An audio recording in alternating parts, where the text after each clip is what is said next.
Hi, need cash before payday? Here's how to request a QuickPay advance in just a few taps. Start by clicking on the QuickPay card found on your dashboard.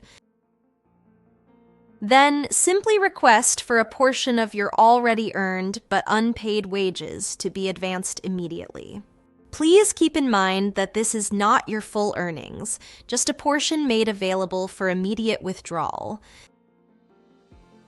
The great thing about QuickPay is that there are absolutely zero interest charges.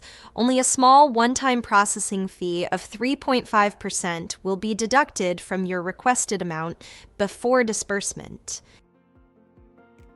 Next, you'll need to confirm the amount you wish to withdraw and your understanding that this amount will be automatically deducted in full from your next payslip. Once confirmed, funds will be immediately disbursed to your registered bank account. You're done.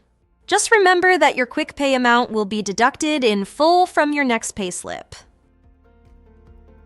Thanks for using KAMI QuickPay, because life shouldn't wait for payday.